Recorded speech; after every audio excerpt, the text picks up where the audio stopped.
Ah, let me have it all said that. Okay, Orlando Thursday, the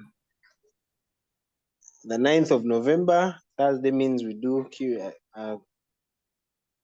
catch up. Catch up is the top stories making news around Uganda, East Africa, Africa, and the world at large.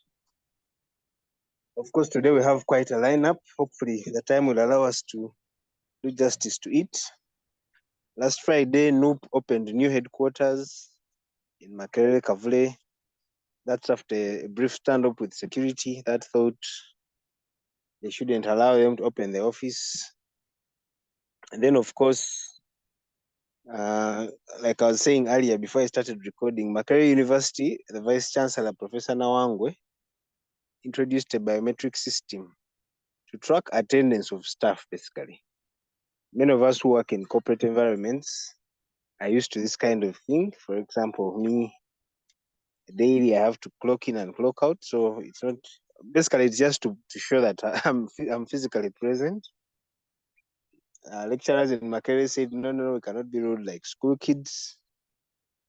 Most of the work we do is actually outside the office. What if I'm doing research in the field?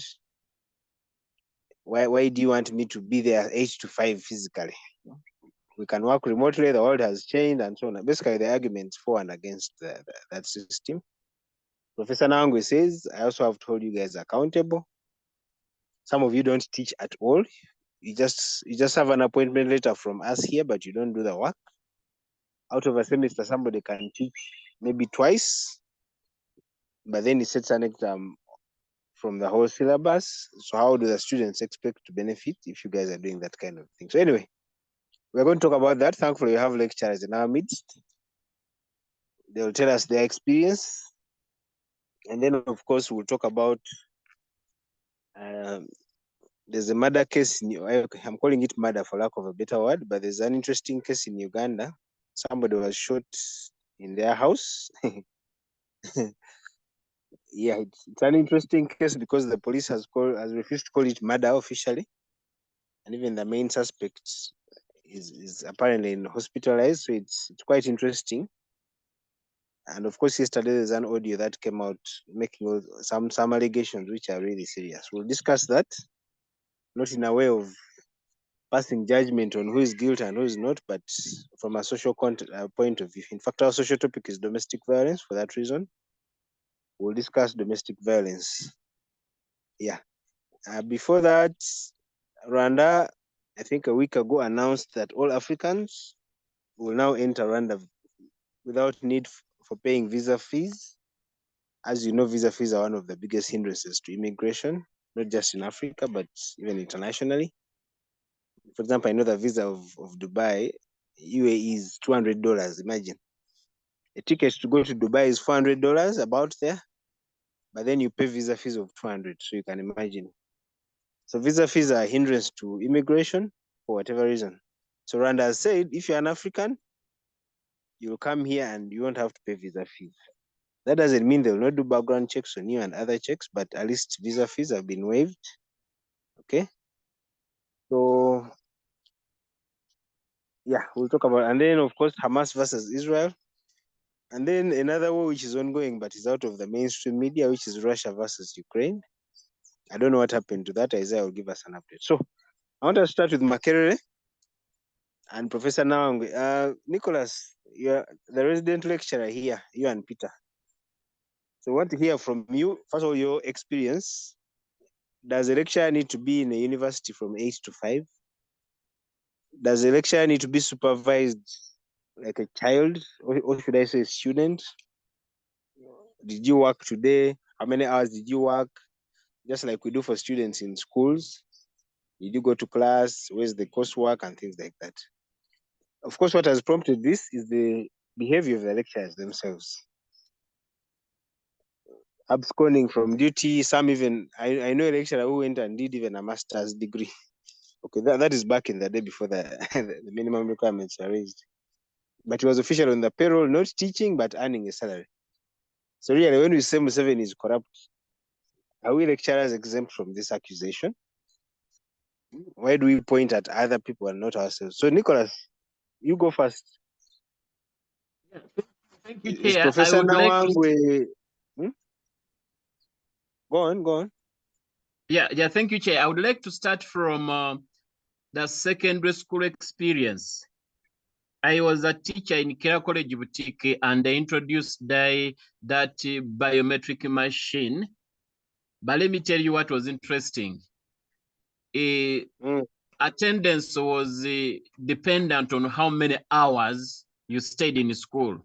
So, for example, somebody comes at 8 a.m., signs in, and goes out at midday, has attended less hours compared to somebody who has been there from 8 and signed out at 6.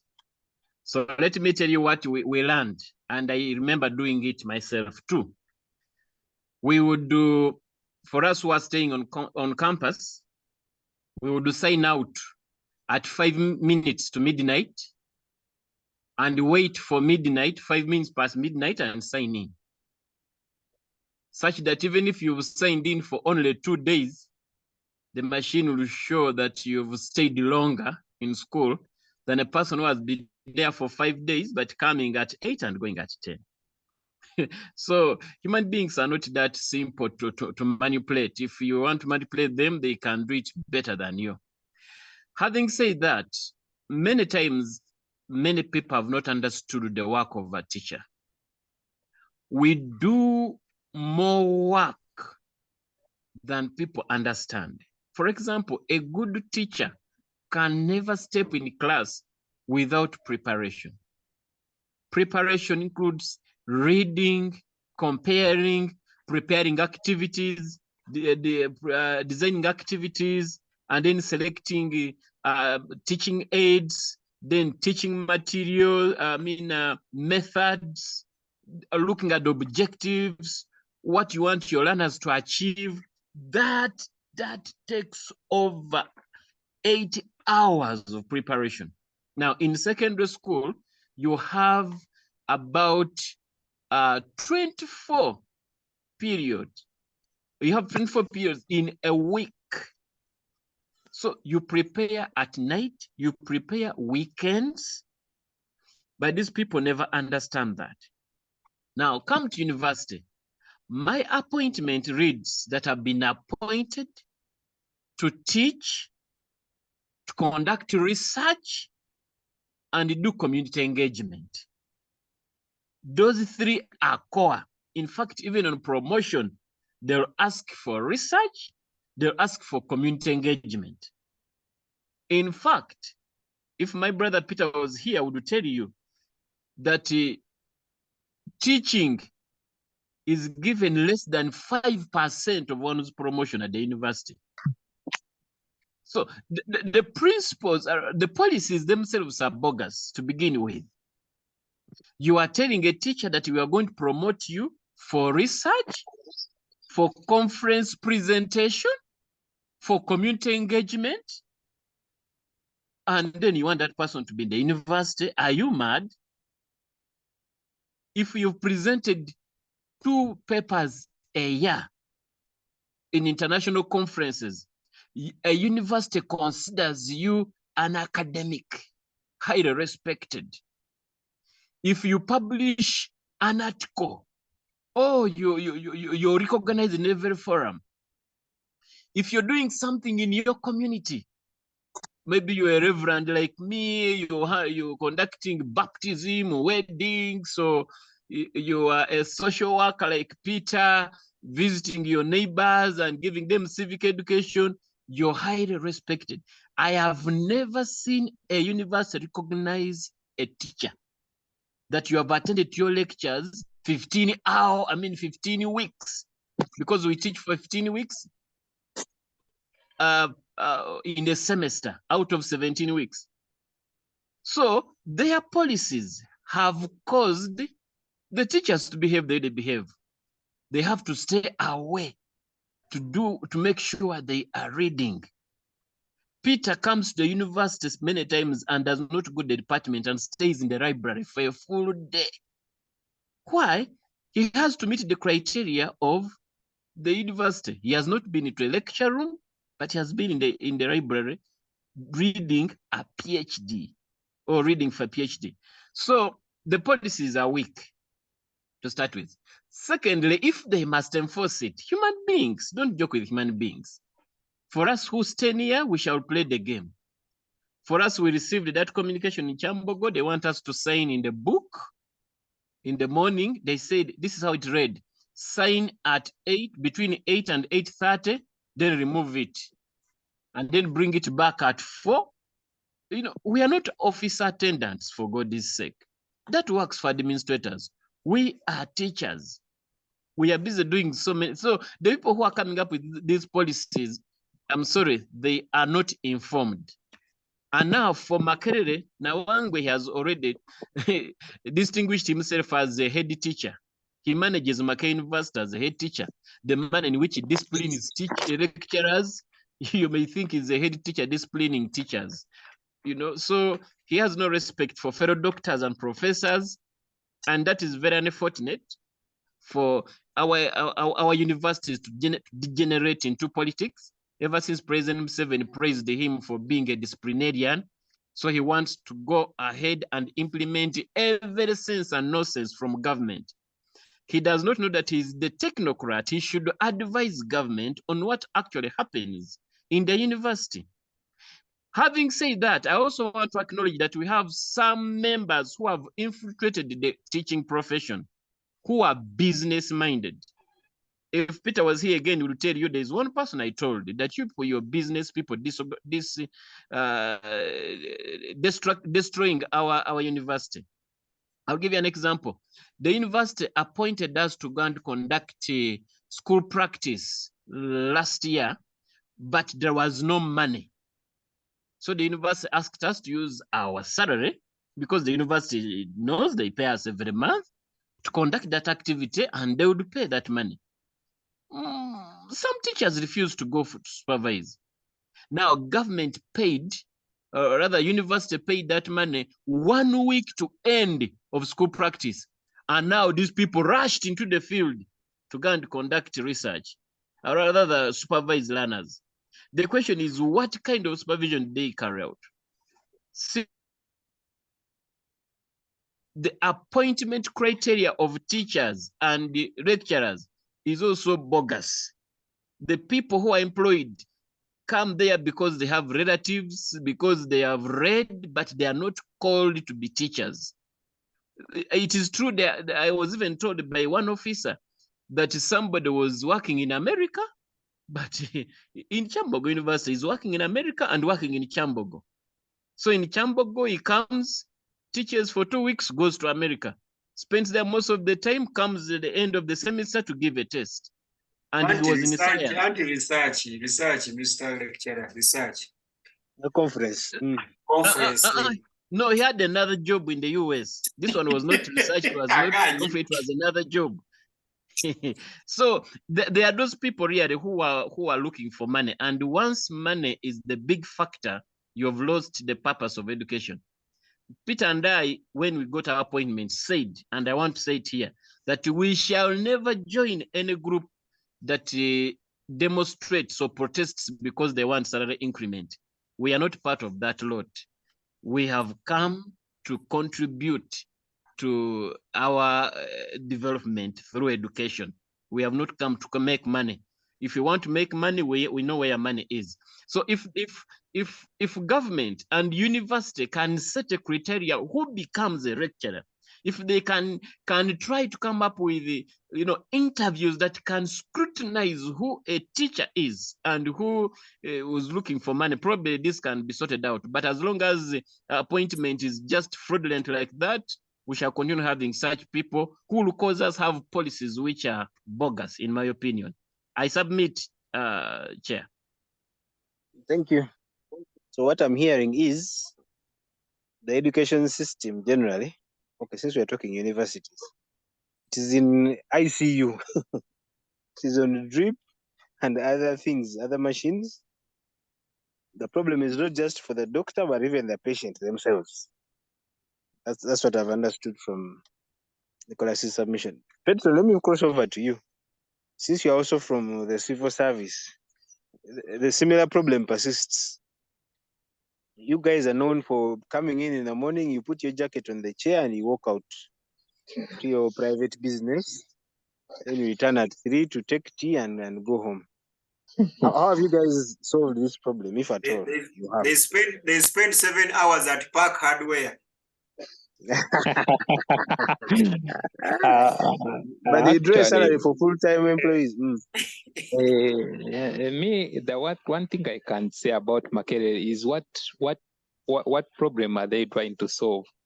Is it service delivery, or is it that like how Professor Isaac was talking about?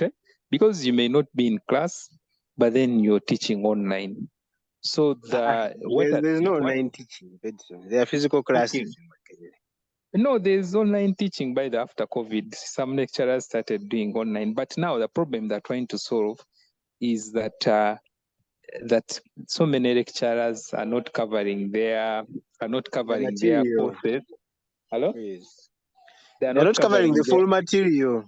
Yes. You find they have only covered like 20%, 30%, and then they just leave the students. They give them handout notes, or they just say they don't teach. Now, but the question is that Nawangwe, as Isaac has said, he's an old-fashioned person who thinks that presence is okay. Like you're supposed to control people, bulldoze them into having their presence in class by bringing clocking time and all that. So me, I would think that one, yes, it can be addressed in any other way rather than just having them to all the time clock in. For example, like the online teaching, because if you've accepted that people have other things to do, is there a way that you can allow people to start working online, and even these kids are taught online?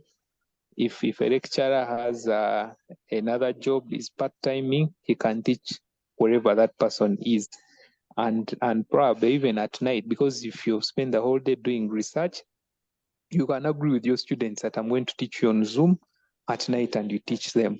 So me, I would think that yes, there's a problem that these guys are not in class, but then the clocking time may not actually make sense, because like even us at office, we have the clocking, but it has really never solved anything, because we clock in, and they have never come to say you come late or you leave very early, but we have it. Then the other thing I would actually say is just a minute. Okay, let someone come in. I've been interrupted. Okay. Someone.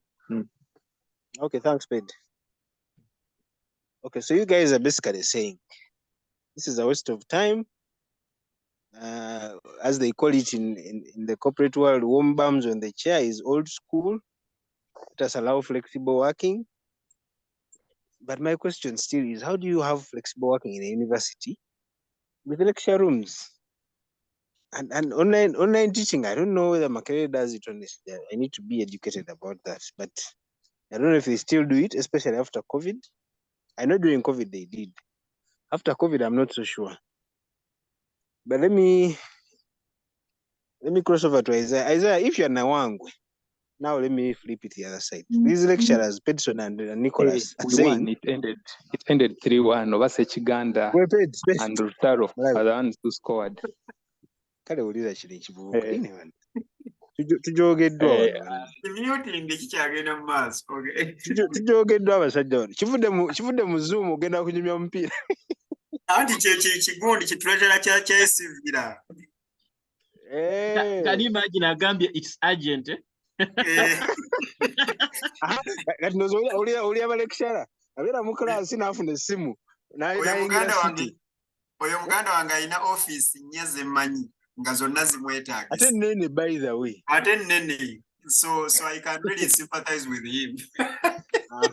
Kakati abo balekshara bwe bati bali lekshara abeera nga lekshara ate nga alina consultancy mu kibuga, ate nga alina smile conference y'okupresentingamu, ate nga alina n'ebirala ne pepa y'okuwandiika. So kati bw'obeera nga gwe Nawangwe lecture oyo omega sure ky'omufunamu ky'omwetaazamu aiza yatuyambe. Ekisooka ebintu bisatu bye njagala okwogerako.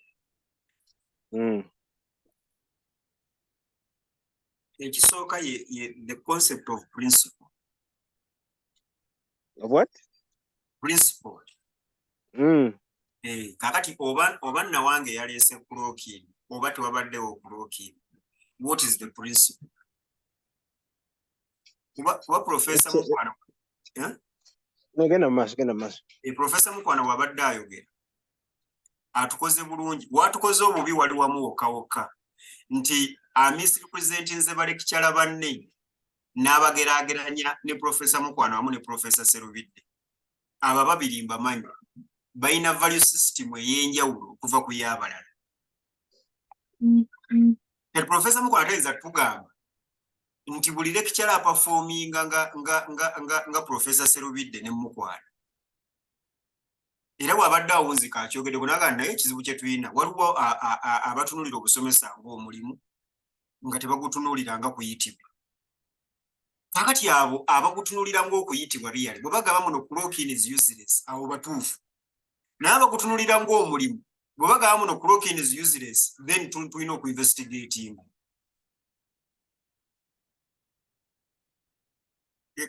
Ka principle giwulidde. Kakati ensonga ey'okubiri okukye Makerere University. Makerere University eri ebintu bibiri. Kisooka, it is an employer. Nolwekyo erina employer-employee relationship. Ekyokubiri, it is an academic center. Kakati eri ebintu bibiri Makerere University. Professor Nawa ng'omukulembeze wa Makerere University, employer. Kale bw'ataba employer yavunaanyizibwa ku bakozi. Akoze musango ki okuleeta measure oba measures egenda okumanaginga abakozi oluvannyuma lw'experiences ye zaalina n'abakozi be.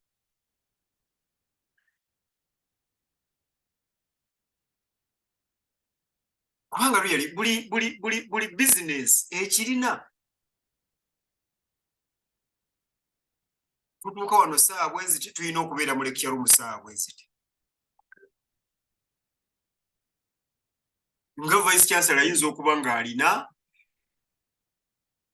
complaints nnyingi ku mmeeza ye. Complaininga nti abasomesa tebabeerayo mu lecture rooms. Ate kubanga clocking tegamba nti omusomesa abeerewo.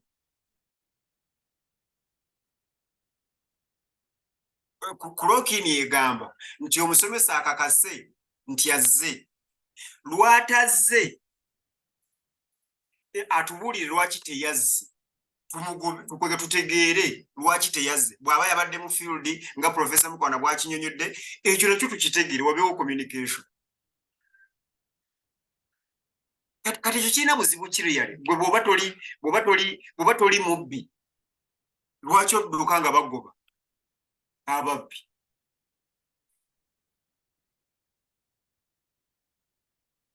Kuba problem gye tugenda okufuna basibo ne bannyabo. Tugenda okukuza omulembe ogwekalakaasa ku buli kimu. Eventually wano tuwajja kubawo leadership. Leadership ejja kubeera mu bantu abangi. Nti abasomesa ku 100 abasomesa 6 baganye. N'olwekyo olwokubanga abasomesa 6 baganye ekibadde kireeteddwa kifu. Kisoboka kubanga this is the deception of democracy, Mr. Moderator. Kisoboka okuba nga ku bantu 100 kuliko abasiru 8 ne bavoting against. Oba kuliko bakalupits 8 ne bavoting against. Tetulina system gye tugenda kukyusa kubanga how do we account for your presence nali nagenze presenting a paper mbadde mu university kati omusajja we yakuwadde ekyokulabeka nti omusajja yali gyesalinga ekyambugo ng'omusomesa naye nga ne mu America alinayo omulimu. His experiences weziri olala professor mulala yatugamba nti waliwo abasajja abatasomesezaako ddala bawabuwi baana grade bali eri mu masomero amalala lecturer ayina university 3 ayina high schools nga 9 kwagatta kweno gye yawandiika.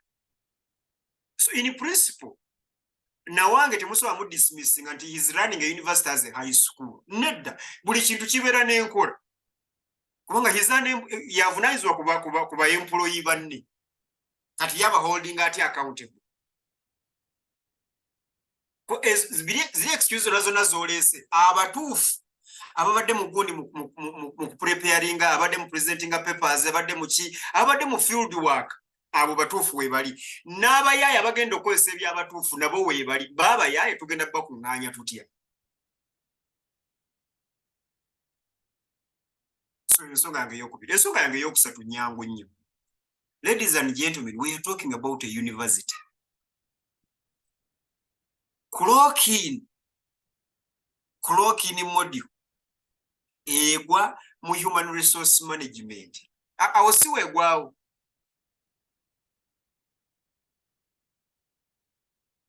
Nasigadde nzeka kweno kkolo kyekizibu. Kwendi. Nkuwulira sebo. Clock in tegwawo mu human resource. Yes sebo. Aha. Kati bwe kiba nga clock in university protestinze nga university eina school of human resource management. Nza n'okwesanga abalekitara ba human resource management nabo ba protestinze. Then Professor Mukwana muteekwa okutubuulira mukola biki ku ezo university bassebo mwe mutandika okuwakanya bye musomesa mwe muba mutugamba ki kubanga muteekwa okutubuulira principles mu human resource Professor Nawange zamenye okuleeta kuloki. That school of human resource yeina okufulumya statement kubanga temuyinza kukwata university ne mutandika kugiyisanga kikuubo. Bino ebintu ebyali binnyombya ku Dr. Stella Nyanzi nti sifaayo oba onyiiza otya you are a doctor at a university toyinza kukwata mabeere n'ogawuba mu mitayimbwa. Kati fe ababoda tukole ki? Nolwekyo Professor Mukwana tetugenda kubakkiriza tutandika kukozesa solutions zaffe. Ezo solution zaffe eno ku luguudo. Naye ku university eina human resource management school oba eina management school Professor alese kuloki abalekitara ba professor banne bekalakasiza baganye buga emifumbi ku university. Then zikizigane moderator nti this one is a blow to the education system. Nyanza moderator. Naye Musumbanga bw'ogenda okwekalakaasa ddala kw'abaprofesa oprofesa kyalibadde kituufu ne beekalakaasa abayivu ku university ssetendekero kasita bakunnyonnyola akademika tebalina mitwe gigonjoola nsonga zaabwe anti basobola okunnyonnyola okwekalakaasa kyova nze nali nsaba Stella Nyanzi annyinyonnyola okwekalakaasa bwe yagenda okunziramu yaŋŋamba mbuye dokita wa queer theology queer philosophy akati bwe yamala okuŋŋamba sooka owulirize Tom sooka owulirize bwe yamala okuŋŋamba nti ye dokita wa queer nenzikiriziganya naye Era nakiriziganya ne Dr. Nyanzi lwa nsonga doctorate gy'ayina eri mu buseegu. Era okwekalakasa n'obuseegu bikwatagana Bikwatagana ne doctorate ye. Kati kyetubadde tusaba aba university Makerere batubuulire okugaana clock-in nga kampuni endala zonna ne gavumenti zonna ziri mu kukozesa clock-in nga zisinzidde ku human resource. Makerere University yo bw'eba egaanye kyesomesa ffe tugende mu maaso nakyo.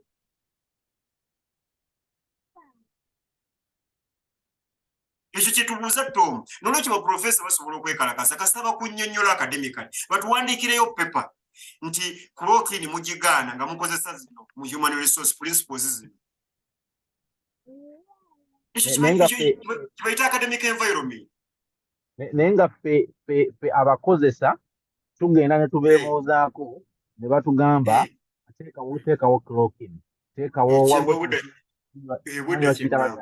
bw'oba oyingira ku luggi oteekamu fingerprint oteekamu eriiso byonna byonna ebyo bye babireeta ebyo okola ekyo okumanaginga abantu be mukola nabo kati bo ekyo tebaagala.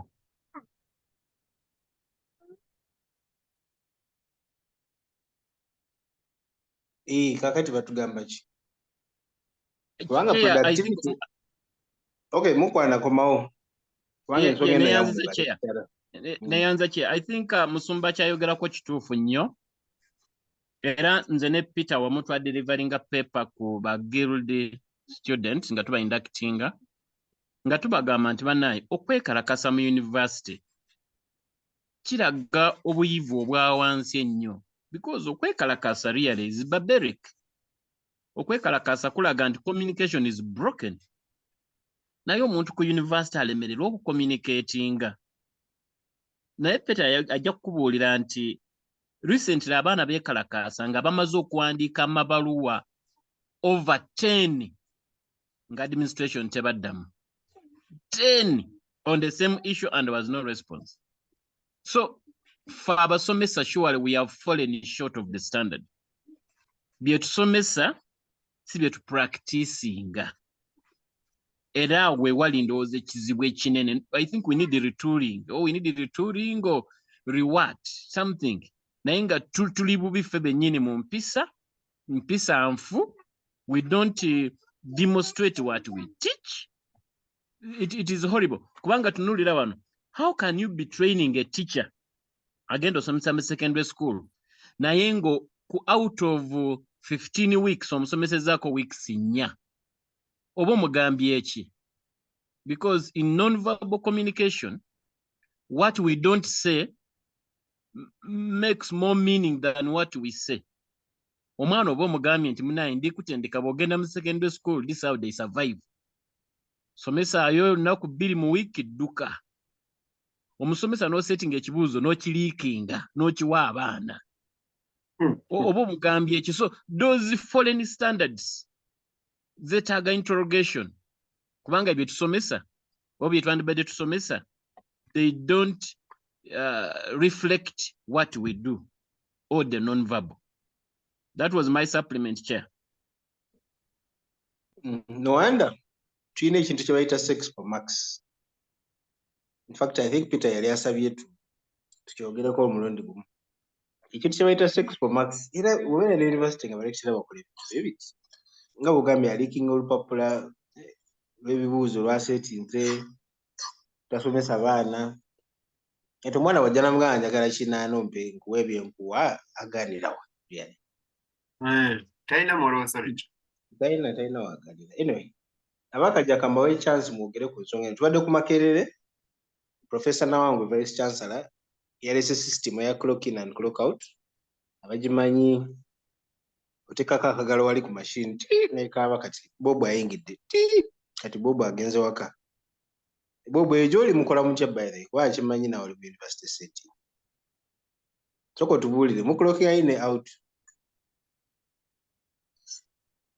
Simaye boso okwogera naye kali tasobola. Eno sorry na anti na traveling kati ndi mu different time zone. Sorry. Budde tebulaba bunnamye okwasaganya naye yeah, you know, tetukulokinga in really anyway system gye ndiko is different. Sijja kugamba nti I'm formally university employee nti ndi twakola 5 to 2 to 5 8 to 5 fe tuli bali nnyo ku output. I mean bw'obanga olina okudeliver lecture bano abalecturinga bo abali ku side eyo you to deliver a lecture, you deliver a lecture. Tewali w'osobola kugamba nti what because the students are expecting you somehow the system, I mean you have to deliver. Teri buli kintu pakikola nga bwe kirina okukolebwa. Oba kugamba nti olina kubeera wano ssaawa bweziti olina kubeerawo ssaawa bweziti. So if you don't show up, the system itself, Abana either will know that I don't know that, but there's nothing like clocked in or whatever. There are administrators who move around, maybe just check that students are studying and all that. Nenga temuli mubya clocking out. Katinze for me personally, nkola out. It's an output. Obanze sawa nya oba ttaano oba mukaaga, but nyinza n'okuviolate. This is my schedule. So I can't talk. It's not fitting in the people in formal employment. I'm a different category because even when I work late, up to 11 or 12 or midnight, still system turned up. It is me to say this is what I did. This is my out for the month. And boss one more results. So behavior really, we are looking in and out. Maybe it's there in other institutions, but one of Makerere University video. Basically, if you're on timetable to lecture, you have to show up and lecture. They're supposed to cover a certain topic or something within a certain period of time. They better have covered it. Tell you government they missed. Yeah. So Makerere,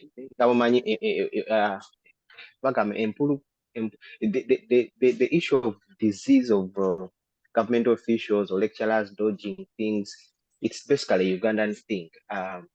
Someone has to initiate. I don't know the best approach for it.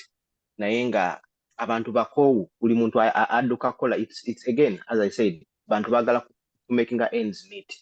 Dodging a lecture na agenda ate nakupa ekyeye walala to earn more money. So people are in survival mode and they have realized that bajja mu office natekawo kooti ne balaba nti bwali n'afulumamu. So and they've not been culpable.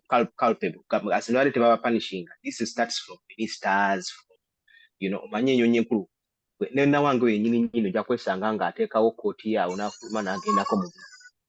So this is a chronic thing from not only in schools but in all government institutions. Private institutions try to work on a private for profit. People want to see results out, and now people are try to be accountable. Hiring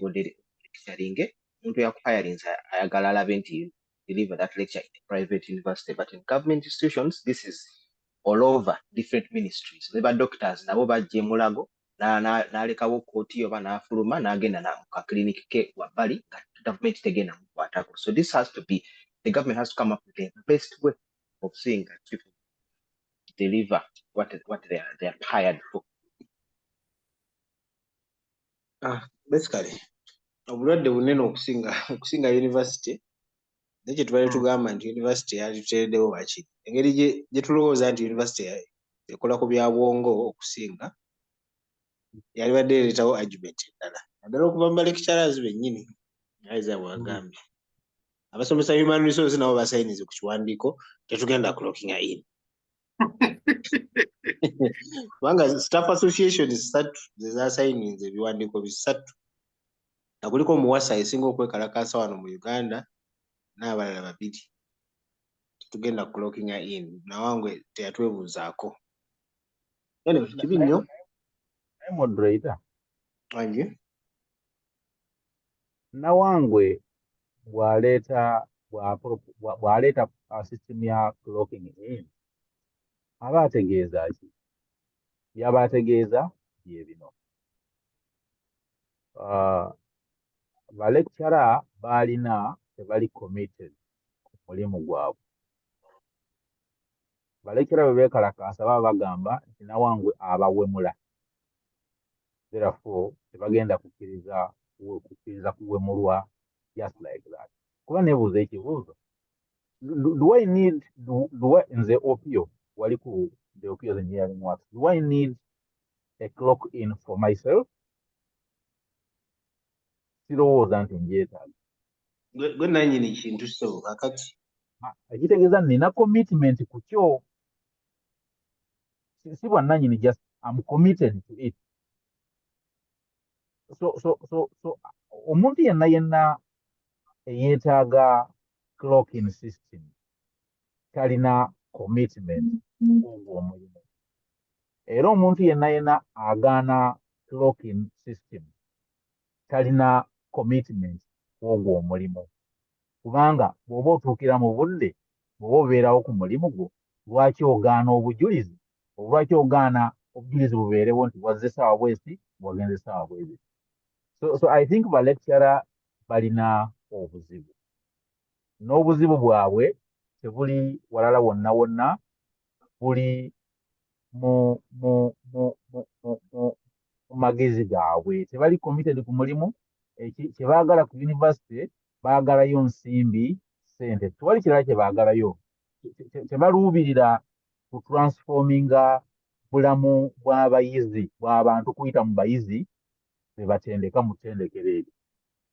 Eyanza Sebo moderator. Naffe tuyanziza Sebo. Nicholas, so you have the last word on this. Nicholas, talaba kujja kangambe ne kino nti clocking system tegenda kukola. Lwaki? Bannayuganda nga Opio bwagambye, they are not aimed at improving or delivering whatever they're supposed to deliver to change the lives of the students.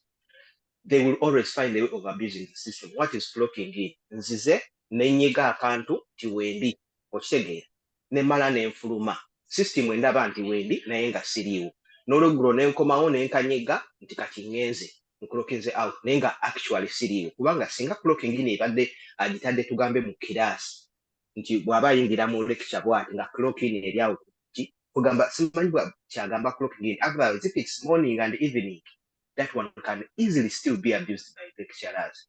So I don't know whether it will be the best solution. And those probably now thinking best solution anybody to monitoring how the timelines, the lectures they are delivering from students themselves for feedback from those students. Have our feedback and what to soma. Anti Bob your feedback acting upon omusajja. Our student bamugaba naye out of 15 weeks omusajja atusomesa weeks 2 tabeerawo. Nawangwe kati awo akolerako. Awo ayina bagoba bugobi. Agobeyo omu oba babiri. Because you sign a contract. Signing a contract. Aja gobayo omu oba babiri abalala bajja kujja mu line. But that clocking in and out will still be abused. I'm telling you that. Uliaja lecturer aja kujja clocking in system emulabe afulumemu. Yeah. Thank you. Nicholas, you have the last word on this for today. Yeah, thank you, Chair. Webalo kunjagala nnyo bwoti. Chair, badde njagala kugamba mu Opio nti n'aba lecturers bayinza okubeera ne point. Point egamba nti naye lwaki oleeta ekintu kino nga totwebuuzizzaako. Probably they have more information to share than he has. Naye yali ku yise university nga nupu party, a party that is established on a character. So that I think a university is not a party, neither is it an individual thing. Njagala okubulira chair nti ku university abaana balamentinga. And those people don't do anything. Waliwo omusomesa mu department yaffe, mu section yaffe, eyasomesa abaana emirundi 3 mu semester. Bwe twamugamba kubanga mukulu kuffe. Yanziramu yangamba, Nicholas, learn to mind your business. In the university, nobody will do anything. Even if you reported me to the VC, he will do nothing. Bwato bwe yangamba. Nga ffe tuligezaako omugamba nze ne Petro, tuligezaako omugamba ati ne bannaye abaana mu butuufu bali kwera naye ng'ali ku some business gumi egenda okumuwa emitwalo 800 n'amisinga omulimu ogumuwa emiliyoni 6. Okiraba? Anti mukaaga ziri guaranteed. Kati omwana najja n'atugamba, Petro Singali wano yandikubulidde, yajja n'atugamba togezaako kutuwa gundi ne gundi okutusomesa nate. So tetwetaaga biometric machine by the way. Ebintu ebiri biri obvious, naye ba leaders bali laissez-faire. Tebaagala kwogera ku bintu babitya. So ne banaleeta biometric machine era nazo zigenda kufa bwe zityo.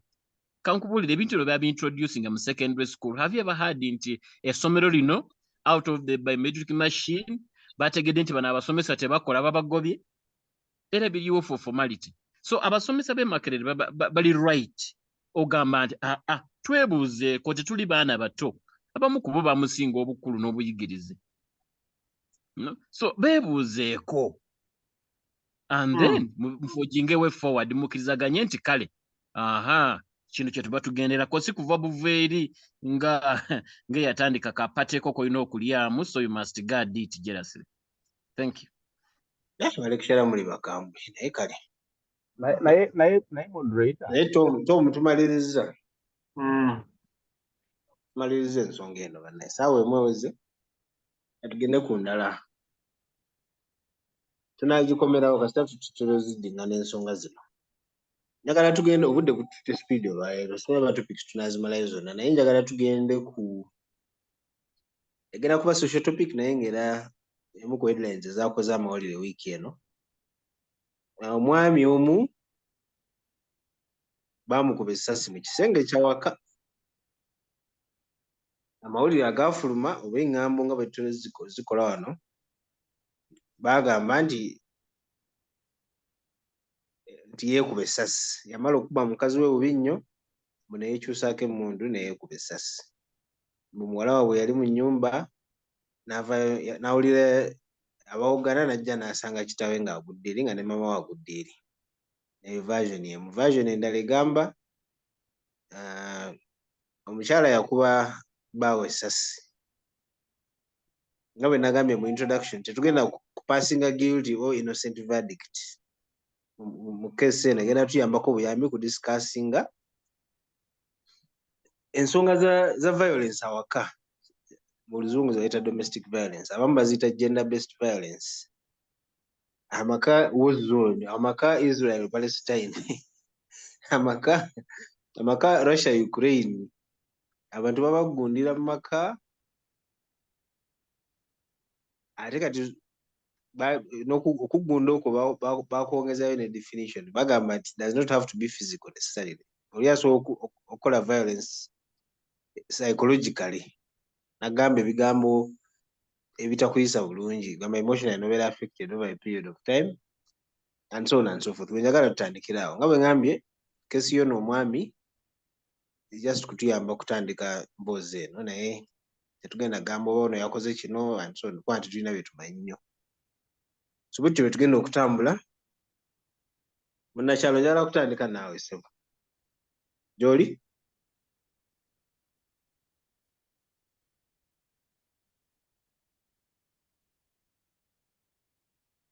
Munnakyalo ndowooza akyalambula bisodde bya Allah.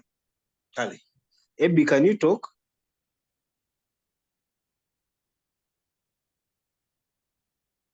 Manyi Ebbi omu kuba 8 to 5 aba clockinga in. Kakati saawa zino no wanda zimusanga avuga.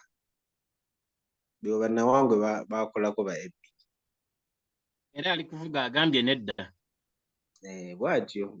Manyi twakolanga ne Ebbi clockinga in ku makya saawa 2 bakusubira clockinga out 11. Okay. Kangende wa Tom. Tom.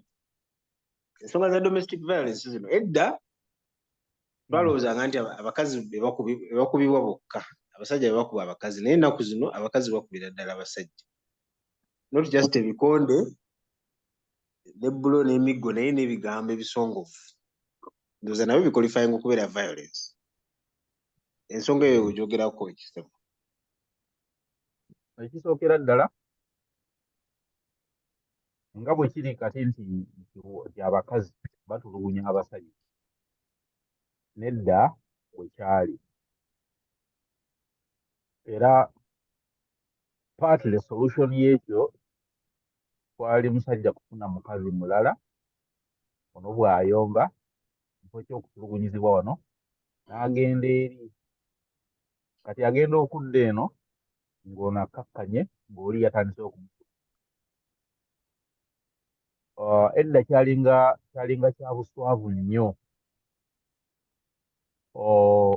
omusajja okugamba nti mukazi wange yankubye, kubanga edda ekigambo omukazi kyalinga associated with vulnerability na bunafu bwa mifumbi na bunafu generally.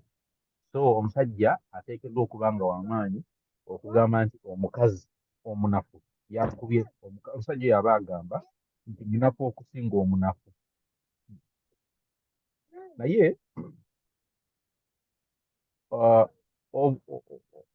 myth eyeetoolodde obufumbo I think yevaako obuzibu, kubanga obuteekateeka bungi n'ebintu ebirabika nga tabu bingi ebireetera abantu okugumira okutulugunyizibwa naye nga tavuddeewo, kubanga bw'abeera omusajja bw'anaavaawo bajja kugamba omusajja naye n'ova mu makaago, bagayita makaago, wakiri ofiirawo naye nga tovudde mu makaago. Era okuguma n'ogamba nti obulamu bukulu okusinga abaana, obulamu bwange bukulu okusinga obufumbo buno, I think kyetaaga buvumu nga bw'amaanyi. Neebuuza lwaki omuntu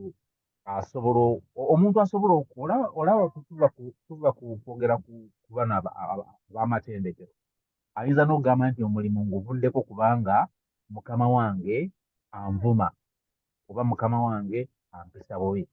Alina amaanyi, alina obuyinza okuva ku mulimu ogumusasula n'abeezaawo obulamu, n'ava ku mulimu gwe kubanga alina omuntu gw'atakolaga naye. Omuntu y'omu n'abeera mu relationship ng'eri very abusive n'atagivaamu kubanga banaawulira batya, banaagamba ki, wano weewange nja kufiira wano. I think waliwo obusiru, waliwo obutategeera obutubuutikira ffe ababeera mu relationship ne butubuusa n'okutuuka okufa, naye ng'obubonero bwonna bwonna bulaga nti bagenda kukufa naye n'osigalawo n'ofiirawo. I think it's very absurd. Niyanza sebumulire. Omuntu okubye ennyo okubuyita obusiru kale kitambulirawo. Anyway, nga bw'ogambye it is a reality. Kirungo. Ate ennaku zino tekikyali mu basajja bokka be bakuba, n'abakazi nabo bakuba. Tulina cases wano, omukazi yatomera omusajja ku geeti n'amutta, mujijjukire keesi eyo. Nenno omusajja essasi lyamuyise mu buto, oba mukyala we yali mukubye oba yali ekubye, I don't know, naye tulina omulambo wali ku side oguva mu domestic violence. Idris, okomyewo?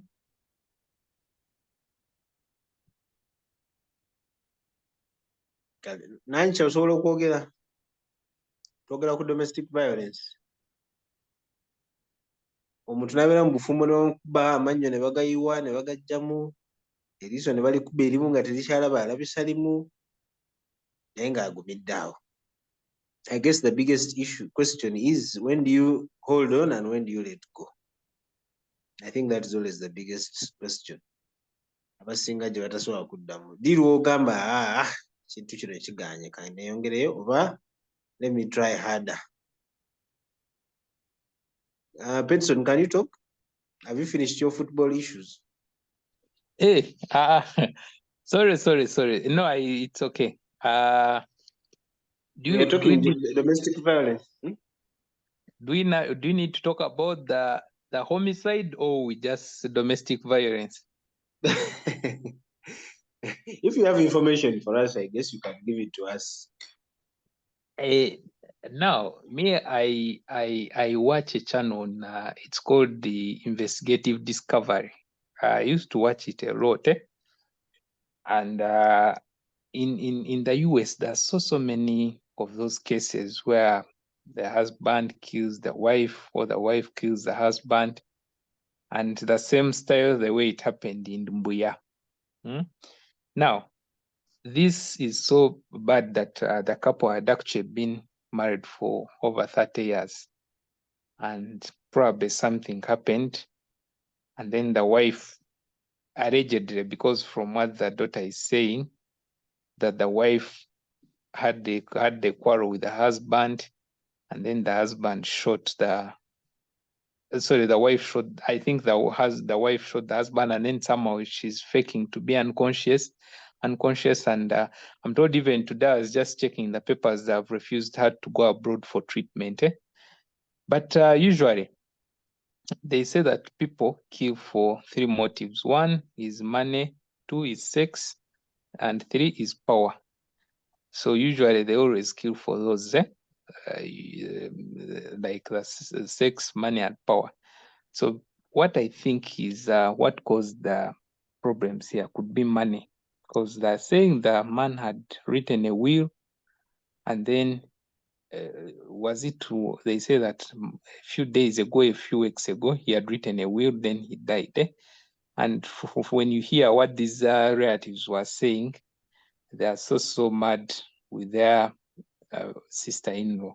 So the thing is, so many families are going through that. You know, there are people who are married outside the home, but then inside the house or inside the bedrooms, they're totally 2 different people. Probably because of those reasons, the fights in between married couples.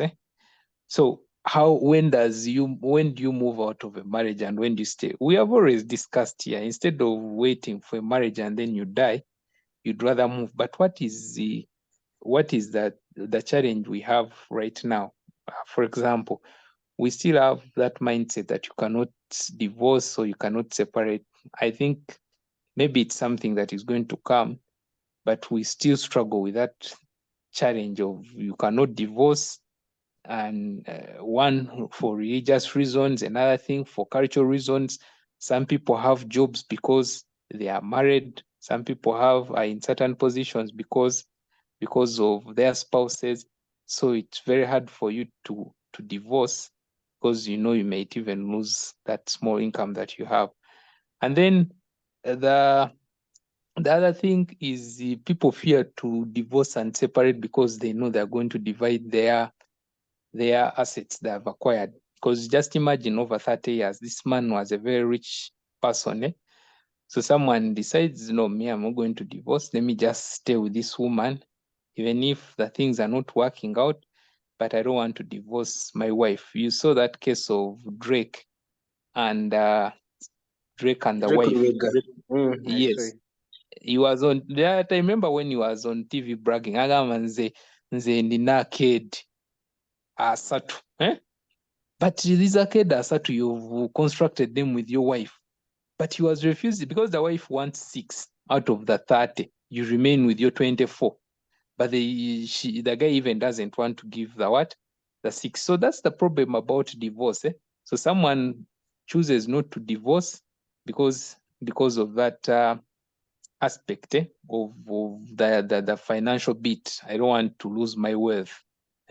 So you stay in a marriage which is not working because selfishly you don't want to divorce. So me, that's what I can say. And of course, people are dying in those marriages. Then there are also ladies who refuse to go, like the case of Ujingo and Teddy. Wife says, no, I'm not going to divorce you. And the man moves on. So now you just imagine if Teddy was cleared, like how he is cleared, deleted, because you're tying on the guy, you don't want to move. So that's what always happens. Thank you. You guys just delete people like that, like you're deleting a text in a document. Delete. Ulira vocabulary ya domestic violence. Delete. Anyway, Anyway, this case is quite interesting. It raises more questions than answers, I must say. First of all, like Peterson has said, these guys have been married 30 years. Obviously, after 30 years, I don't think a wife would be mad that a husband has come home at 4 a.m. or whatever time it was. So for me, that is not an issue. How can you be married for 30 years and you're still complaining? For me, I think by that age, those issues are way past. No. Hey, super. Moderator. Manji. Moderator. Ekikwogeza ebyo. Okyali no myaka 13, 12, 15. Soka mbulire Tom. Chogamba even after 30 years, babera bakubuza ovaawa. Musoke munyambe bali naye. Actually ku myaka 3 Fawuziwo aba alowooza nti akutegedde nnyo. Kati kubanga akutegedde nnyo, alina byawulira nga bw'okikoze ali sure ova wa mukazi mulala. Kobe ng'ova wa Isaiah, kobe ng'ova wa Jethro, kobe ng'ova wani. Ye tali mu bino ebyekyana ekyokubanga agenda kwesunguusula. Akola bukozi conclusion. Bino ebyobujja n'okuwulira ng'omuntu ayagala kupozesinga omulala nti nga property ye tekiriiko myaka. I have seen abazeeyi nga baali bamaze emyaka 45 together nga beebubira. Human selfishness is unlimited, basically. Tebiriiko kukoowa. Biringa kufa. Tewali muntu agenda kumanyira kufa. Tekuliyo. So brace yourself, Sebo Jethro. Bade mayiwe n'atuukira mu 3 nga nkikubye baba. Werimba. Kangume Nicholas. Joli Sebo. Yeah, agent chair. Ensonga zino Sebo. Eza violence maka. Chair, njagala kwebaza nnyo Pedson akoze analysis enungi ennyo. Ne mukulu Tom naye akoze bulungi. Ekyo njagala okwongerako kye kino nti nze nkizudde nti omuntu ayinza okutegeera nti mu maka ge ali at risk naye ignoring. You can know that the person you're living with is tired of you and given an opportunity. Ayinza okudeletinga. Kankozese term ya Pedson. For example, a friend of mine tells me nti mukyala we yazula nti mukyala we ya hiring somebody to track his phone. Atracking esimu ye, atracking esimu ya sister we, atracking esimu ya wa auntie we. Just imagine. Obo mukyala bakubuulidde ki? Ali kitegeeza omukyala oyo ayagala kubuulira abatemo. Waba ava Kampala nti wuuyo kati atuuse mu mabira. You know, sometimes ebintu bino tubitwala for granted. Naye nga biri serious. N'omukyala naye ayinza otegeera nti ono omusajja antamiddwa. Naye nadda mu kuwoza nti abaana bange. Nze nakizuula, I used also to think like that. Naye nakizuula nti bannaye abaana bano si baffe, abaana ba Mukama, we are just stewards. Bwe tusobola okukola kye tukola, it's okay if we fail. I think for me, a broken marriage is better than a destroyed marriage. You rather divorce than see yourself being killed or being poisoned. Nobeera n'omukyala nga takyakutya akomawo waka n'omusajja. My friend yali agenda kubeera cleared. Ng'omukyala akomawo n'omusajja waka. Omwami alina emmotoka naye omukyala alina omusajja amuvuga paka waka obwo obujoozi bukulaga nti akugamba nti nkutegedde nnyo teri ky'osobola kukola. So ebintu bya domestic violence singa tubijja mu religion yesinza okubeera enfu.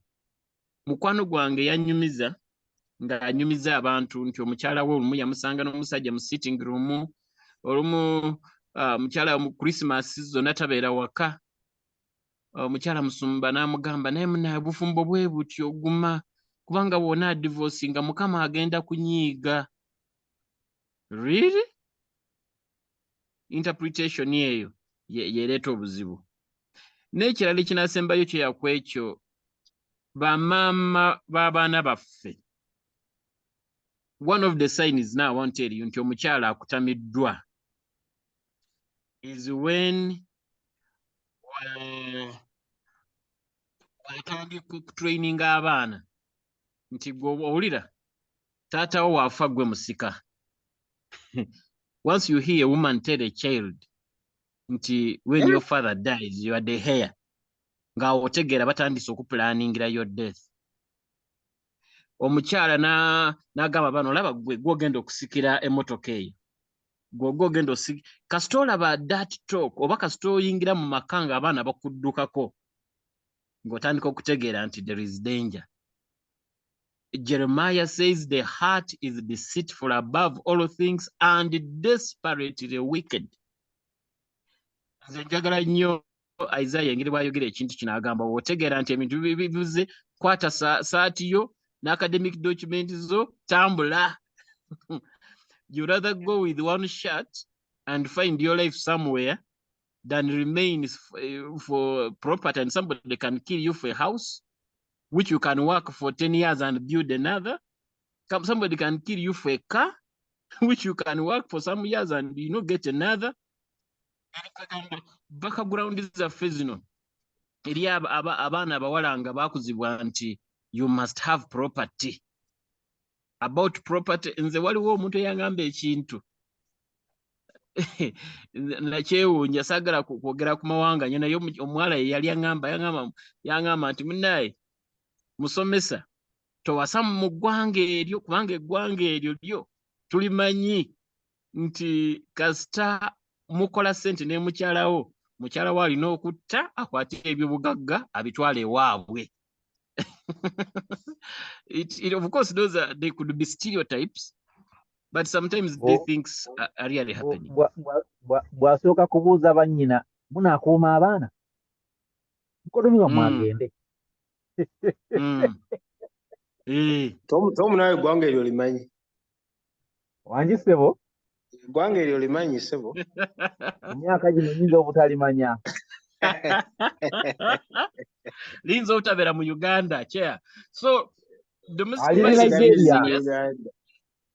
Nigeria. Yes, domestic violence is serious. Era nze kati ekinajjawo domestic violence people to stop respecting divorce. W'olaba nga amaka g'olimu tegakuwa bulamu tambula genda other than remaining there until you die. This property we found it here, we shall live here. Thank you, Chair. Kale sebo Nicholas. Kigambibwa sister w'omugenzi ono nti abawuliza ka audio ako brother we yamukubira namugamba omanyi wegendereza omukyalo oyo ayagala kunzita naye teyamuwa nsonga ki, and this is just 2 weeks ago. So kisoboka okuba nga omusajja yali akimanyi obulamu bwe buli mu danger. Money. I think it was money. These guys were filthy rich. So nga bwagambye power, sex and money. And what? Yeah, and money. Kaso kengeneke wa Isaiah. Wangi ssebo. Till death do us part ndoze esiza okuleeta obuzibu. Nsiire yokka. Kye ekirala. Waliwo ebintu ekyo kyekimu ku bino ebina very quickly. Ekisooka identity is lost ku musajja ne ku mukazi. It has been compromised. Ekyo kyekisooka mukiwulidde basebo ne bannyawo. Kakati omusajja takyali musajja n'omukazi takyali mukazi. Ekyafuulanga domestic violence edda okubeera entono mu maka lwa nsonga nti omukazi yali mukazi nga n'omusajja musajja. Naye kaakati abantu tebasobola butalwana. Omusajja buli wawulira ng'omukazi atwala ekifo kye mu lulimi, mu nneeyisa ne mu bikolwa, omusajja agenda kulwana. Ekyo so identity is lost in that aspect. Then ekirala muyinza obutakifaako naye obusiru bwekubisizzaamu. Really? Yes. Kyentegeeza ku nsonga y'obusiru, obufumbo butambulira ku communication, naye communication etudde ku musingi baguyita perception. Kati ne bw'oba ocommunicating otya naye nga gy'ocommunicating nga tebategeera oba babipasiivinga bulala, mugenda kulwana. Ekyo ne mutewo kitegeera. Munansonyiwa either nze musiru oba nze nsisinkana abantu abasiru abangi. Mmwe simanyi gye mukolera. Ebintu abantu bye bakola obirabira ddala nga bya busiru. Kati kankuwa ekyokulabirako. Mweyo keesi muŋŋambye nti omuntu omu ye yalemeddeyo mu kuzirika mpaka nga bamufulumizza eggwanga. Naye nga zitalinaako wadde akasale k'ejjirita bwe kati. Naye yazirisa ali bubi. Kati mulaba kyengezaako kubagamba. She's in ICU. Naye nga kiki ekimututte mu ICU? Ali mu kusasula busasuzi ssente abeereyo. Asobola n'okumalayo emyaka 3 bw'aba ayagadde. Naye kakati integrity ya professions y'aba doctors kakati naye ali ku gundi ku drip manage. Anti ba doctor yabasasudde life support machines. Yabasasudde abeeraawo. Kakati okumanya basebo ne banyabo obusiru bungi nnyo. Osula n'omusajja mu nnyumba tuli ffenna. Leka tudiscussing nti in the event no yagala kumutta. Weetaaga kukozesa ssasi. Kakati obusiru bwekubisizzaamu. Bino bye mbeera mbagamba wano buli kaseera nga mugamba Isaiah avuma Isaiah alina amalala. Naye nga nze omu ku chairman w'abasiru ndi omu ku bo mbabuulira twekubisizzaamu. Toyinaayo nangeri Peterson abagambye ekyano gy'alabeeyo mugirabe.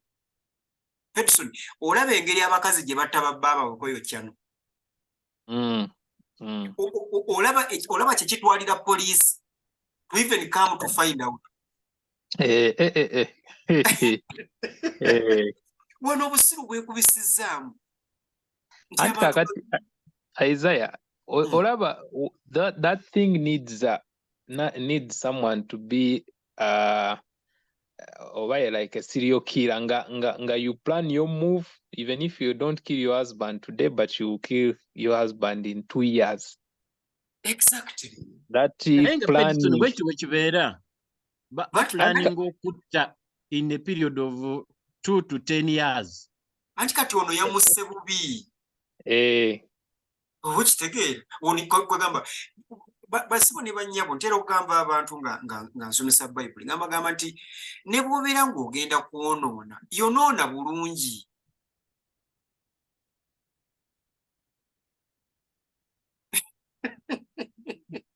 Bannange, there is no right way to do the wrong thing, but there is a nice way to do the same wrong thing.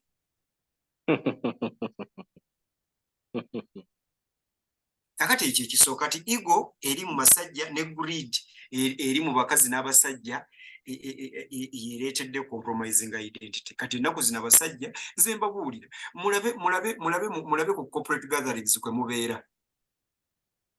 Mu njawulire ku musajja n'omukazi ani mukazi. Ennaku zino olaba omusajja ng'atambudde ne mukazi we naye ng'olabira ddala omusajja ye mukazi. omusajja omulabira ddala ng'ali mu buwambe bw'omwana ali mu buwambe bwa maama w'omwana. Omusajja mukazi wa mukubira essimu bona amusindikira mu luguudo amuyita n'avaako n'atandika okwogera takwatagana makanzi gye oba yayagala ki oba ebyo abasajja bwe batyo bwe bali batiira ddala abakazi ba Ulira Musumba. kakati mu kubatya N'abanga ali mu lukiiko ne basajja banne essimu omukazi n'akuba essimu n'awawa mukanga avudde mu kirooto eky'ensiisa. kakati mu kubatya bwe bagenda okubaanukula babukuba ennyondo oba abakazi eventually babatta. So identity basebo ne banya very compromised. Ate bw'obuuza basajja bo lwaki teweyisanga musajja? No, I am being a responsible man. I am being a gentleman. Baabi wadde amanya mbu he's a gentleman, basika obutebe bagula enzigi, he's a gentleman, bali mu mafumbiro bafumba, he's being a gentleman. Bwe tubyogera wano balera n'abaana era omusanga ali mu kukyusa pampa bagenza yali mu mmotoka ne yeekubya n'ebifaananyi ebyo ebintu banange biri very symbolic.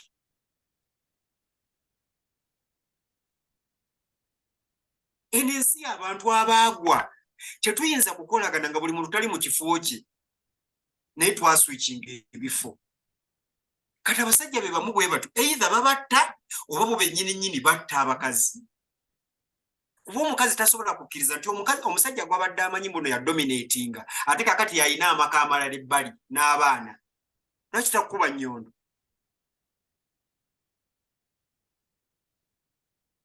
So moderator y'ensonga yange esooka eyo nsobola okugibeerako ne ngimalako olunaku naye y'ensonga yange esooka. Ensonga ey'okubiri moderator, marriage is an achievement, therefore a goal. Basibo ne banyawo njagala okubategeeza abaafumbirwa n'abatannaba kufumbirwa. Marriage is not an achievement. It is not even a goal. Naye osanga abantu ng'alina ekirooto ky'obufumbo.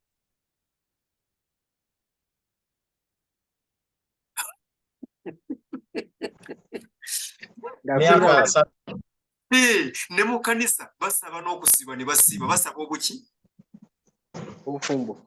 Basaba obufumbo. Goolo yeeyo kati leka mbabuuzi kye mugamba violence exclusive eri abafumbo oba tufuna ne violence ku mirimu gye tukolera ku nguudo kwe tetulabawo violence Kweri. aha omanyi baki violence kweri ku nguudo ne ku mirimu gye tukolera? Ekitulwanya kubanga omuntu azanyira mu goolo yo.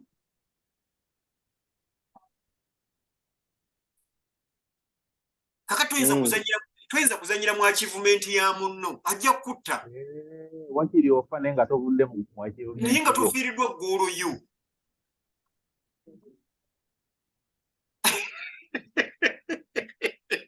Ajja kutta kasi ogamba omukazi oba n'ogamba omusajja nti nze ngenda kusiba ebyange ŋŋende alaba nga ggoolo ogikoze eki?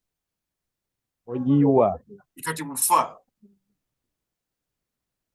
kyova otateekwa kusooka kulangirira olangirira ki?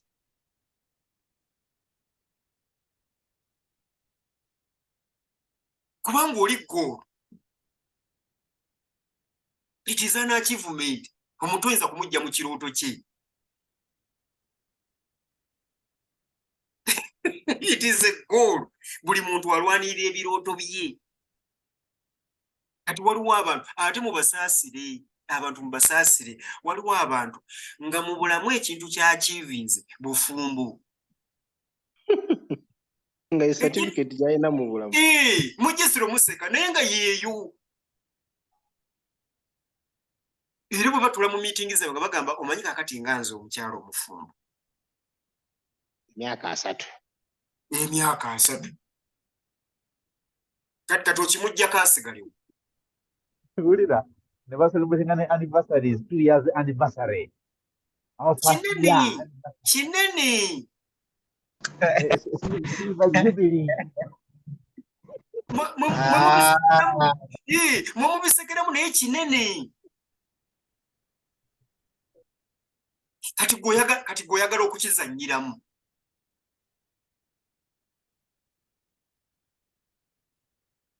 Ekyokusatu, marriage is a public affair.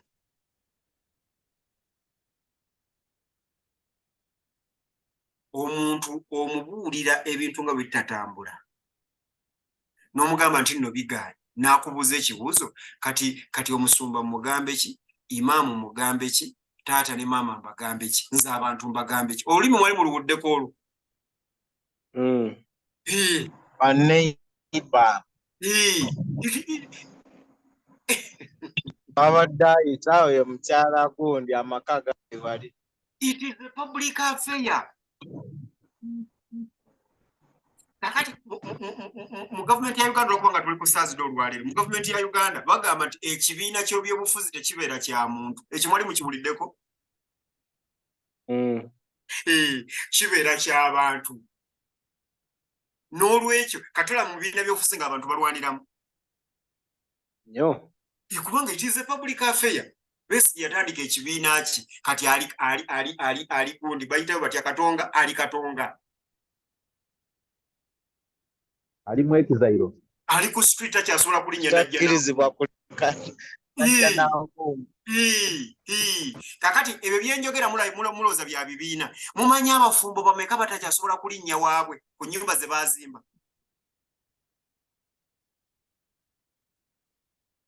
Abasula mu mmotoka. Abasula mu mmotoka.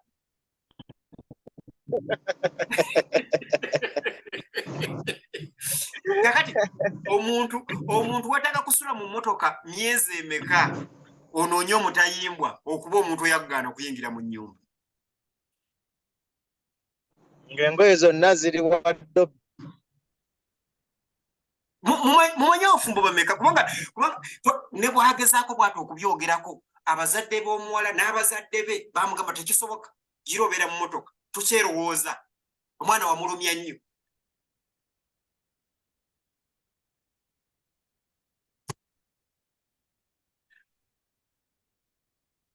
Public affair. Kati bw'oba olina obufumbo nga A, identity eri compromised, B, it is a goal and an achievement, C, it is a public affair. Kati mbuulira bw'osula. Osula otya muganda wange? Sister osula otya? Finally ekyokuna, eddiini yagamba mbu obufumbo bwa life and death. Okuggyako eyaffe. Abantu bwe batyo bwe baalayira. Mu ddiini eno esinga obunene abantu balayira nti obufumbo A bwakufa na kugira, B bwa mukazi omu musajja omu.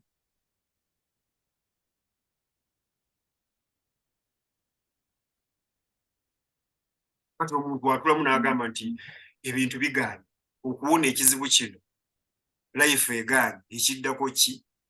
Death. Kusiiba na kusaba. Oba kubeera ku muzikiti nga tovaayo. Owulidde? Kubanga nti kati Idrisa ayagala tutegeeza nti ebizibu byeno yokka yokka. Nedda, abasiraamu advantage yokka gye balina. Number one, identity ekyali a little bit clear. Ate abasiraamu bakitegeera mangu ne bakisootingirawo mu muzikiti. Gundi muting ne bakisootinga mu muzikiti. Moderator owulira? Wendiso. Omukazi bamuteeka eri mabega, abeera eri mabega ne bamwambaza ne gundi yebikkirire. Ekyo si kya ddiini buddiini, bali mu kusolovinga marriage. Monogamy ne batagigenda ne bagamba nti Hajji akkirizibwa okubeera n'abakazi abasoba mu basatu bw'aba asobola okubalabirira. Kati identity mu Islam ekyakwatiriddwamukko bweti. Eno mu Christendom kitokota butokosi. What a man can do, a woman can do. A woman emancipation. Omukazi afuluma n'agenda nako, omusajja afuluma n'agenda nako. Nyina ssente zange naawe oyina ezizo, oyina ennyumba zo nange nyina ezange. Kati tebali mu bufumbo, bali mu kuvuganya. These are two competitors in the same bed. Examples ya sululu. Bafumba ne Chukanga president mulamba. Na yule okubanga yakuzibwa mu eddiini afumba ne mujja we. Ate mbu namba 3. Ate ye na namba 3. Era tabatanga sibanga tabatera nga komanda. Kakati mukirize ne kino nakyo tukyogere. Ab'amadiini amalala obusiraamu wano busucceedinze okusinga. Monogamy obusiraamu busucceedinze ku polygamy. Identity obusiraamu busucceedinze okusinga. Mu bino ebintu byammwe bya pretense tebikola. Mugamba muno muli monogamous naye buli muntu alina omuntu webbali. Ekyo kyokka kye kikulaga. Kikulaga. Era we baba bakayana bagamba mu church. Era nze ntera okubuuza abaana abawala oba abalenzi okubeera n'omusajja omu ng'agenda kukyunya ebbanga lyonna nga muli bw'omu n'okubeera namba 2 ng'omusajja agenda kuwa emirembe gw'oyagala ki naga njagala musajja wange bw'ati bw'omu kale ajja kutuga bw'omu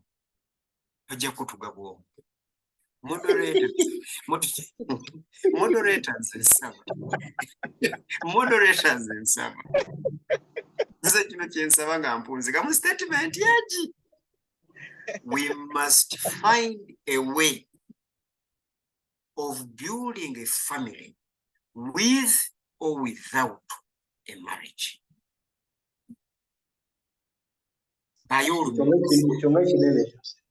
Kubanga kyenjagala kye tutuulemu ffenna. We must have a way to build a family without a marriage. With or without, we must find a way of building a family with or without. With or without a marriage. Kubanga kino ekintu tukimystifyinze nnyo tukitaddeko obwebindu.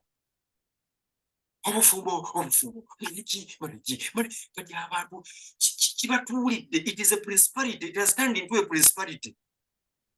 It's a demon. It has become a demon. Isaiah. Yes. Then those other problem is the ownership. My wife, my husband, my. Kwanga olaba know your Idris, even if he has 4 and he finds you with one of the 4. But now we should start. Me, I believe that God created us to live. Whether whom you find that night will be your wife. Tomorrow you get another one. That's right. Person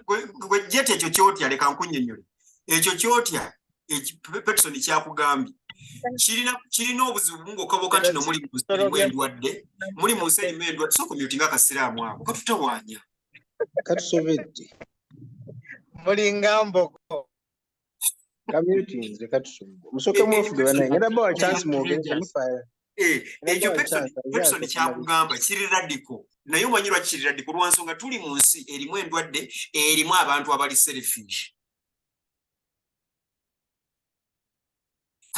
Gwetebereza mungu ebyo nabyo n'obijjeewo gombuulire mu butuufu basajja mu mwenna abali wano n'abalala bampuliriza muŋŋambe nti nno omusajja amatira n'omukazi omu. Tasobola. That's the ladies. Tasobola. Abakazi bo bennyini Amma bagambe. Awo ebi ataddeko microphone tayinza butagiteekako. Apaakinze abadde avuga apaakinze ndi naye. Agambye atya? What has She just said Wama Wagambe. I don't know. Isaiah Wama malize ensonga yo ndeetemu abalala. Yes. So moderators ensonga ngenze badde mpunze ne statement eri ngambagamba. We must find a way. We must find a way of building a family with or without a marriage, because a family is more important than a marriage. Ekyokubiri nze bwemba nga ndi mu polygamy nga nyina emirembe kati wano ngamba bano banaddiini abalala bwemba ndi mu polygamy nga nyina emirembe nsinga, I would prefer that okusinga okubeera mu monogamy nga bagenda kunzitira oba nga ngenda kuttirayo muntu. So basebo ne bannyabo, omukyala ali wano ampuliriza, gezaako nga bw'osobola okubeera omukyala. Kuba buli musajja yenna gy'ali anoonya mukyala, tanoonya musajja munne, mujja kuttingana. Omwami yenna ali wano ampuliriza moderator, gezaako nga bw'osobola okubeera omusajja. Teriyo mukazi ali eri anoonya mukazi munne. Mpozi nga mugenda kwerya bisiyaga. Neyanza moderator. Kalizo. Kazo kempe Nancho omukisa. Nancha.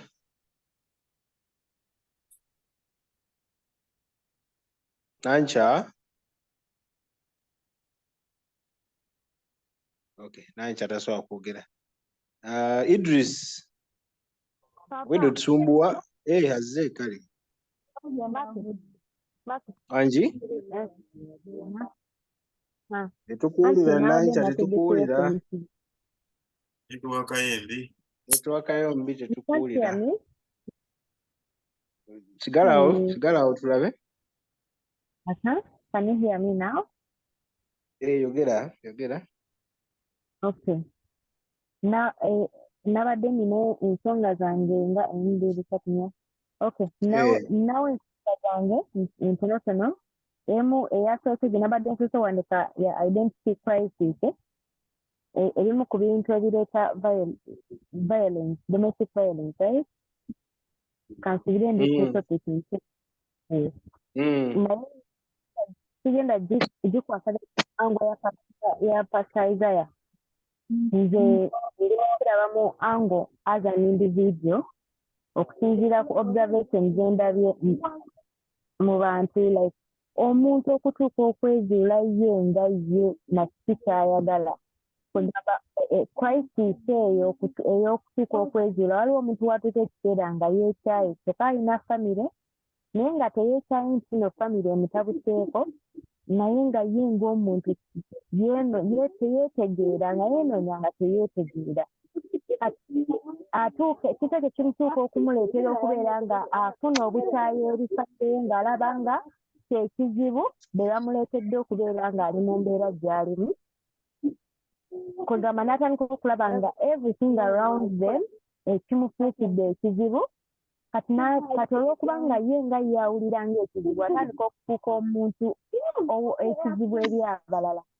Olw'okuba nga geega amaanyi gaali okubawa nabo bamaliriza bamuddiza amaanyi geegamu, kati ne kireetawo damages ne batandika okubeera nga babeera violent. Naye nga singa wansi ne mutereera ensonga nga mulaba obuzibu bwavudde ku kintu kimu, ye nga ye teyeetegeera.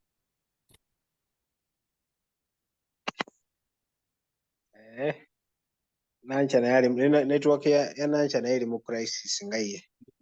Crisis bambi naye kale kasite ensonga yatukifuza. Nancha network eri mu crisis nga point yo kakati obuukako buddako.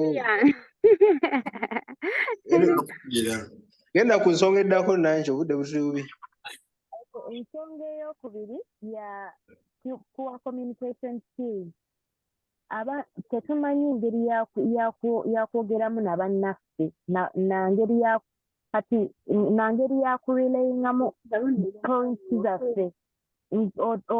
Omuntu nti oli bw'abeera ng'olina obutakkaanya naye nga waliwo ebintu ebitakusanyusiza ku ye, abamu ayinza okugamba kati nja kumunywera omwenge, n'asooka anywa omwenge n'alyoka ayogera ebintu ebiva kuno mpumulitu nga biva eri mpaka eri. Naye nga omulala n'anyiga myuzi oba n'asirika n'aba nga tayogera. Omulala n'alwana bula n'atandika kwesoza bwesozi nakuvuma munne. Naye ng'obuzibu obuliwo buli nti alemereddwa okufuna ekigambo kimu kyokka bwe kigamba okwatikireetinga engeri gy'awulira n'obutali bumativu bwe n'abulayinga eri munne in a respectful manner etagenda kuleetawo violence. Kati olw'okuba nga tetulina tuba nga tulina obuzibu mu point mu ngeri eyo, tumaliriza tukozinze violence n'engeri gye twogeramu ne bannaffe. Okay. engeri eyokusatu Ensonga endala. tina poor coping skills kwegamba ekizibu crisis bwejja waliwo ekiseera we kituuka nga mulumbiddwa embeera etali nnungi kwegamba eri disturbing. All of a sudden omusajja abadde awulira nga yeewulira nti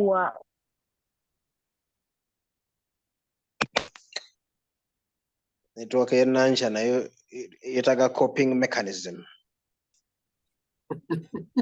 Sorry, all of a sudden omusajja abadde awulira nga omusajja agumidde obusajja bwe ng'alaba bwonna buyiise because alaba takyasobola providinga bulungi eri famire ye nga bw'abadde alowooza ebintu ebibadde byabadde atakinga pride to nga tebikyaliwo kati embeera eyo n'agikwasaganya bubi nekwegamba n'atandika okubeera ng'alaba oba omukyala kyekizibu abaana kyekizibu society kyekigamba n'abeera ng'embeera eyo agikwasaganyizza bubi kati engeri eyo n'amaliriza ng'aleeseewo violence. Okay. Ate engeri esembayo nankya wagamba olina nnya. Nedda nina mukama.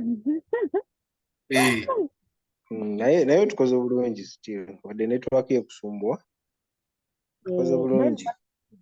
Waliwo selfishness nti kati for instance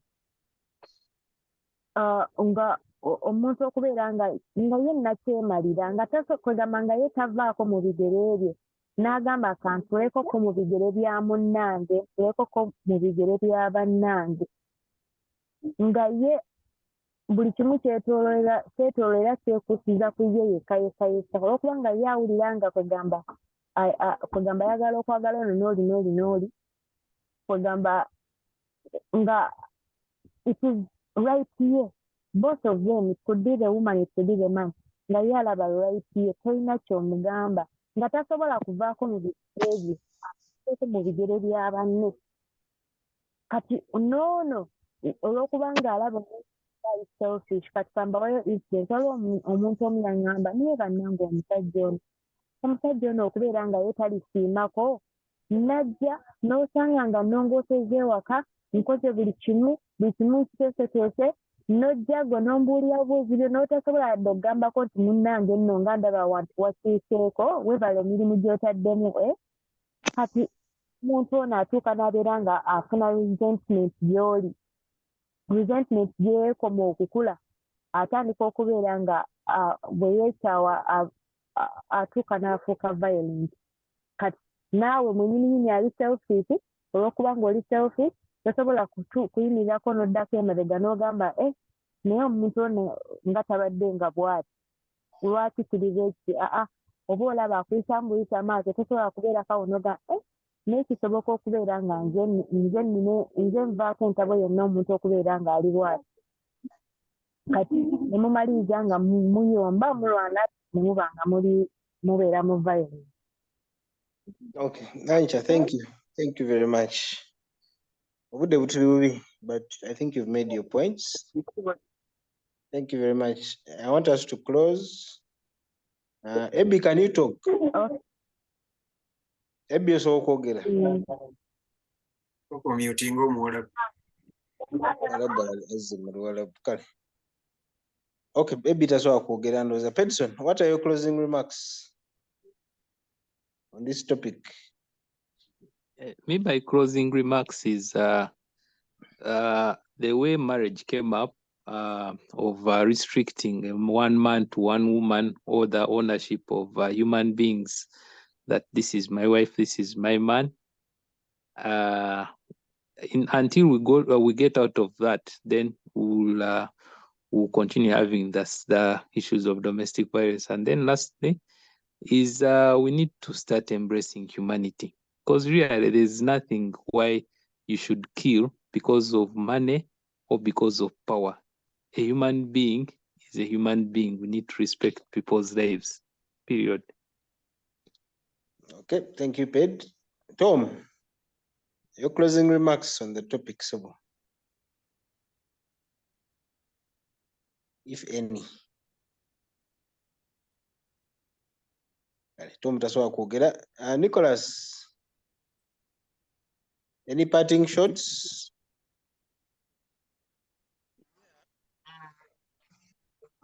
Tetukuwulira bulungi ssebo oba okozesa microphone ki? Njagala kubuulira abakyala abali ku forum eno nti every physical assault has a bearing in emotional and psychological assault or torture. Just imagining oli mukyala oyambala romantically n'ogenda ku buliri ng'omaze okutantalizinga your husband ng'ali kwesunga veins zonna ziri standing zisalyotinga nomala n'omudenying. Today, tomorrow, the other day, you'll be killed. People don't know. Eyo ate mu mateeka tebakiyita murder. Bakiyita crime of passion, I think. Manslaughter or something like that. You torture somebody. Some people think that sex is a bargaining measure. Nti kansoke mumme then alyoka ntegeere bulungi. So mugenda otandika okukubagana physically naye nga byatandikirere emotionally. Gye bitandikira eno physical they are just symptoms. The core etandikira eri. Nina mukwano gwange yaŋŋamba kazi we ali very stubborn. Naye ekikwatagana ku sex akikwatisa mikono ebiri. Era yaŋŋamba bajja kulwana balwane naye tamutta kubanga omukyalo olimbo ne bw'aba amaze okunaaba aligenda agamba daddy jangu soko ojjeko eno. He normally comes, he's in our department there. Amba banange omukyala ampaddeyo kakwiki akayita kakwiki. People don't know the power. Ekibeera wano bannange. Abantu bamanyi nga lwaki otumira FB wange lwaki otumira Linda mutuyingira galabe. Wakigambe kiri awo kinti. Ebbi maama wange nno mulamba. Omutumira otya mukana akawairo okumanya byanamwe mwasirwala. Anti identity yabula. Identity crisis. So genda maaso. No, it's all right. Eyabadde interlude nungi. So kyekyo omuntu oba toli ready to have sex with your husband, don't get married. Don't get married. Kubanga nga tunamufumbirwa yalina mbira alina abamwoleza engoye yalina buli kimu. People don't know that really sex is the consummation of marriage. So when you deny somebody sex, you've already had a divorce. There is already a divorce spiritually.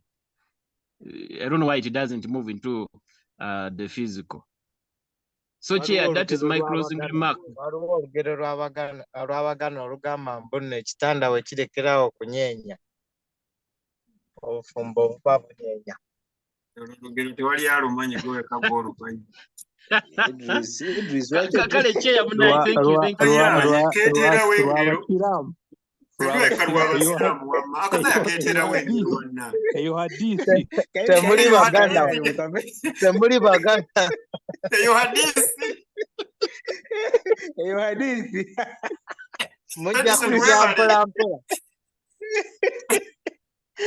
Isaiah maliza wamma tugende. Nze njagala kumaliriza on behalf of abantu abakkiriza mu ddiini zino endala. Abatali basiraamu gono wa hadisi kuba basiraamu ebyabo bibulya bya hadisi. Nze njagala kubagamba moderator nti obufumbo okubeera omufumbo si kye kikulokola. Okudivorcinga tekijja kuzikiriza. Okubeera n'omukazi omu si kye kikulokola. Okubeera n'abakazi abasukka mu omu tekijja kuzikiriza. Okubeera omukazi namba emu era gwewekka ekyo si kye kikulokola. Era okubeera n'omukazi namba emu oba namba bbiri oba ennamba yonna gy'oyagala okweteekamu ekyo si kye kijja okuzikiriza. N'olwekyo tubeegayiridde bassebo ne bannyabo muleme kuttiŋŋana. Tokuba munno ŋŋuumi, tokuba munno jjambiya, tomukuba sefulya ku mutwe. Bw'oba okooye ng'owulira tosobola nga kigaanyi. gwe kwatamu ebibyo ogende. Ekyo kimu. Ekyokulala, bw'oba okoze n'omusajja ebintu nga mubikoledde ebbanga ddene, gwe kitwale, by'osobola okukuŋŋaanyaako bikuŋŋaanye bitwale, by'otasobola kukuŋŋaanya bireke obifiire mu kifo ky'okufiira obulamu bwo. N'ekirala bassebo ne bannyabo, bw'oba olina omusajja, ebintu mubyawule, mubeeko ebintu bye mugatta, mubeeko ne bimwawula. Kubanga olwaleero enkuba etonnya, enkya omusana gujja kwaka. Olwaleero museka, enkya mujja kulwana. There is nothing like a perfect marriage with imperfect human beings. Neyanziza se. Sabola tugende. Kale, bassebo ne bannyabo mwebale nnyo.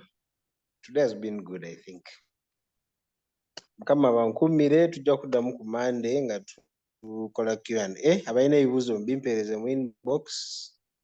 Tujja kubiddamu. Idris ku Monday nkulinze ssebo. Ajene yafe gye tutamaliza. Medicine. Oba Haji mugetuma mugenda kuwasa. Mugetuma mugenda kuwasa wakubiri.